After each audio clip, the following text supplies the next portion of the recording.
Boa tarde, professor. Eu queria que você falasse da diferença do pai Hélio dos Anjos para o avô Hélio dos Anjos.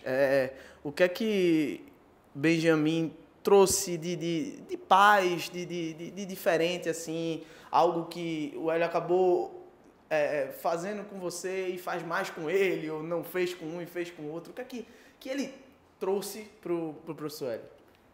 Ah, não só para ele, eu acho que para nossa família toda. Trouxe vida, né? Criança traz vida, pelo menos eu tenho um pouco essa visão. Criança traz bastante reflexão, traz bastante mudança. E eu vi sim um Hélio dos Anjos muito diferente, né, nos últimos 5 anos. Eu vejo ele muito mais sereno, muito mais tranquilo. Vejo ele mais feliz, sim. E eu acho que tem um reflexo muito grande disso. Vejo ele muito realizado. Então, isso é uma coisa, enquanto filho, né, eu falo pouco sobre isso, mas é uma coisa que a gente fica muito feliz, sabe?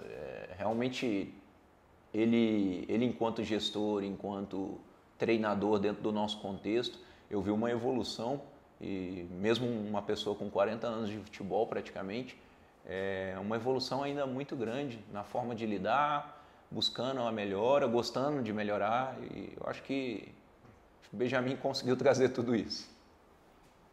Professor, boa tarde.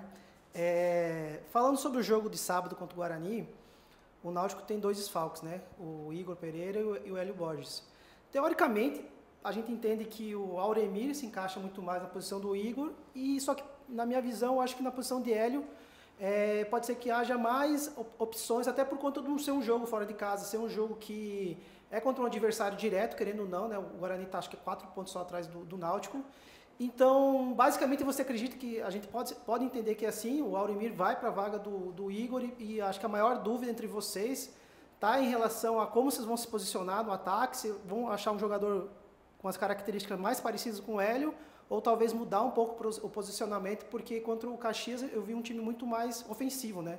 Talvez, acho que agora de fora de casa, talvez a ideia seja se defender um pouquinho mais, né? Olha, realmente são as nuances da competição, né? Exige que a gente adapte a situações como essa, que é perder dois atletas. Se fosse algo muito fora do comum, as substituições, eu não estaria nem mencionando naturalmente, mas eu acho que eu vejo como algo muito natural a entrada do Auremir, até por tudo que o Auremir vem produzindo. Quando ele estava jogando mais vezes, para o momento em que ele passou a não jogar tanto, ser um jogador mais de utilização durante os jogos, e o Auremir vem num nível de trabalho, numa consistência absurda. Então é um jogador que tem a nossa confiança sempre, porque ele passa isso, né, no dia a dia. E no caso do ataque a gente tem sim opções, no caso principalmente do Kelvin e do Caion, mas também vejo com naturalidade a volta do Kelvin. Foi um jogador que, independente dos nossos problemas ofensivos, ele teve boa participação. Volto a dizer, aquilo que a gente mencionou quando a gente falou sobre trazer atletas, a ideia era agregar na questão característica. Hélio dava uma característica, Caion dá outra, Kelvin é uma característica diferente. Então não quer dizer que o Kelvin, o fato dele ter ido para esse último jogo iniciado no banco, não é só uma questão da qualidade ou do rendimento, não, é uma questão também de característica. Kelvin, não tenho dúvida, vai conseguir entregar para a gente, principalmente com a equipe com um pouquinho mais de ataque de espaço pelo outro lado, né, com o Lucas, com o Vinícius, o próprio Paulo, que é um jogador de um pouco mais de ataque de espaço do que o Bruno. Então eu vejo o Kelvin entrando muito bem nesse contexto. Agora, dentro do jogo, estou vendo também um crescimento muito grande de alguns atletas do setor. Todo mundo, o lado positivo da quantidade de atletas, da contratação, é esse. É você gerar competitividade interna. Ontem teve treinamento do Kelvin, teve treinamento do Caion, os dois falando, olha, estou aqui. Sabe? E eu acho que isso é fundamental. E a escolha naturalmente vai ser nossa, vai ser do professor principalmente. Guilherme, boa tarde. Queria que você comentasse, eu vou repetir a mesma pergunta que eu fiz ontem aqui para o Vinícius, na coletiva. A gente sabe que em termos de números, o aspecto defensivo vinha se sobressaindo, melhor defesa da Série C, enfim, a gente sabia o quanto que estava encaixado e transparecia em termos de números, o que não quer dizer que o ataque estava inoperante. E eu perguntei para ele, claro, até pelo fato dele ter sido um dos autores do gol, até que ponto esse ataque, voltando a, entre aspas, funcionar e sendo com peças-chaves, peças importantes, homens do ataque que voltaram a marcar depois de tanto tempo, até que ponto você acha que isso pode mostrar que, de fato, mais do que nunca, o time está equilibrado e não quer dizer que apenas a defesa estava funcionando e o ataque estava inoperante? Olha, eu gosto de ser muito franco assim nas análises, eu acho isso fundamental, principalmente para o torcedor entender alguns aspectos do jogo, né? Que as pessoas não têm a noção daquilo que acontece aqui dentro e da forma que a gente conduz muitas vezes o trabalho. O nosso ataque, ele era regular, na nossa opinião, ponto. Estava pouco para aquilo que a gente entende como ideal. O número de gols, por exemplo, a gente gosta de ter um número de gols maior do que o número de jogos feitos. Consequentemente, o número de gols tomados menor do que o número de jogos feitos. Nós temos 6 gols tomados na competição e 13 jogos, melhor defesa como você bem mencionou, mas o ataque estava num meio termo. A gente estava em 10º colocado, se eu não me engano, o 11º em ataque, estava flutuando nessas duas posições, subimos agora para 6º, estamos com 14 gols, já muda um pouco, né, esse panorama e naturalmente muda por quê? Porque teve trabalho, teve cobrança de forma repetitiva, você organizar uma defesa, os processos de organização para se destruir, para se defender, eles são muito mais fáceis de serem absorvidos do que os processos de organização ofensiva. Eles levam mais tempo, porque a gente também fica refém da intuição do atleta. E ela precisa ser praticada, ela precisa ser influenciada por nós no sentido, vá, faça, crie, faça o diferente, e isso você consegue criar situações no dia a dia.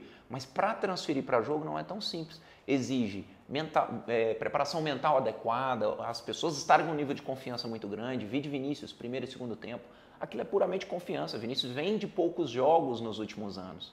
Né? Lesões, transferências, circunstancial.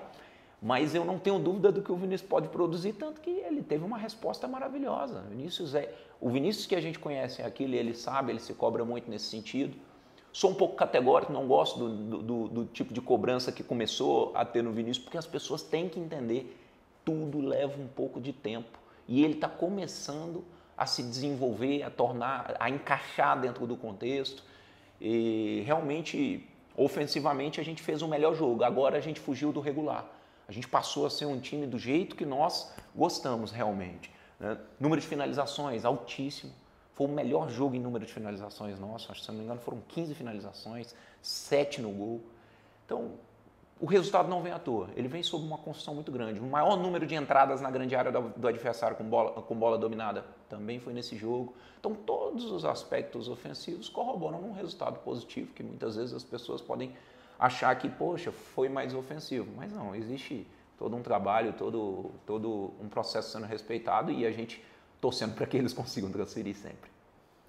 Professor, quando se viu a tabela da Série C, obviamente quando se pega um Guarani e Náutico, em respeito, acima de todo respeito aos outros clubes, é um dos grandes jogos do campeonato, né? Talvez agora os dois clubes não... Acho que o Náutico esteja um pouquinho melhor nessa sequência, tanto é que entrou no G8, está se consolidando, está começando a criar uma gordurinha. E o Guarani vem de 3 jogos sem vitória, mas também é uma grande equipe, né? E você falou muito bem que o Náutico está atingindo talvez o melhor do que vocês estão imaginando, mas principalmente do segundo tempo. E a minha pergunta é justamente essa: é possível conseguir fazer o time jogar o futebol do segundo tempo, mesmo jogando fora diante do Guarani, que é um time de camisa pesada, mas que não tem uma campanha tão boa dentro de casa também?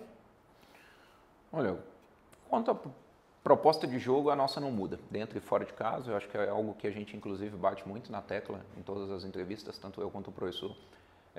Proposta de jogo nossa não vai mudar. O que pode mudar é o jogo, né? Aquilo que o adversário vai nos oferecer também, e a gente vai precisar adaptar. Né? Talvez você vai perder um pouco a posse de bola, que é uma coisa que a gente gosta de ter, mas a proposta, a ideia, aquilo que a gente tem como pressionar a saída, tá sempre em bloco médio-alto, tá o maior percentual de tempo possível dentro do campo do adversário, isso não muda, independente do jogo ser dentro ou fora de casa. E com relação ao adversário, por mais que o momento não seja o melhor deles na temporada, é um adversário onde ganhou somente um jogo fora de casa. Aí a gente pode observar que realmente o padrão deles dentro de casa é muito, muito forte. Eles têm um mando muito forte, têm um número de vitórias muito grande em casa, a maior parte delas. Então eles levam o fator casa muito em consideração e conseguem transferir. Então nós temos que ter uma atenção muito grande, porque sim, é jogo de dois times com camisa, né? Dois times que não sentem, dois times que é uma coisa que eu gosto muito, dois times que querem jogar. Porque o Guarani vai ter uma coisa boa todas as vezes que você enfrenta, é uma questão também um pouco cultural, é do clube, conheço bem, não trabalhei, mas fui adversário inúmeras vezes. E o Guarani é um time de jogo, é um time que gosta da bola, 56% de posse de média, é um time que fez muitos gols, tomou muitos gols também. Então, acredito que vai ser um jogo muito interessante.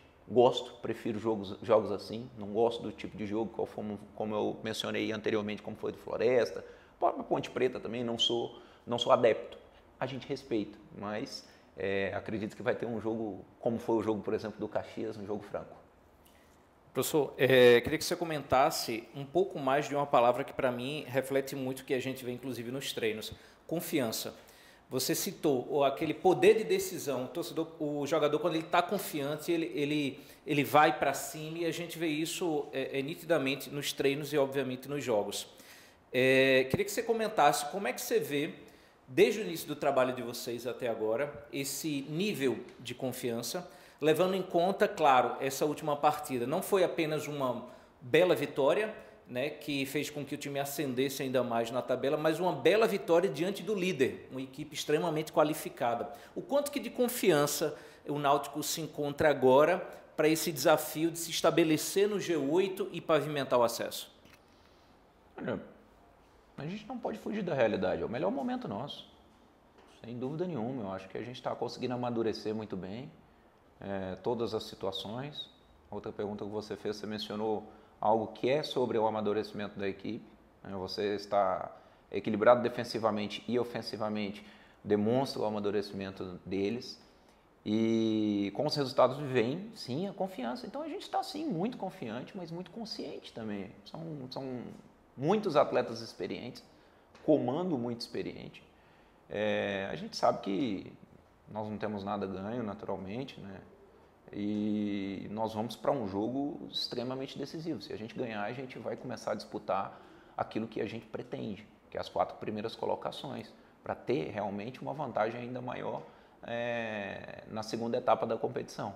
E não tenho dúvida que nós vamos conseguir alcançar nosso objetivo. Se não for nesse próximo jogo a gente obtiver um empate, uma vitória, ótimo. Mas independente disso, nós temos aqui como objetivo classificar entre os 4. Classificar é fundamental. Hoje, a confiança nos trouxe o objetivo de talvez poder classificar entre os 4. Mas as pessoas têm que entender, ainda estamos no processo de evolução, são 90 e poucos dias de trabalho.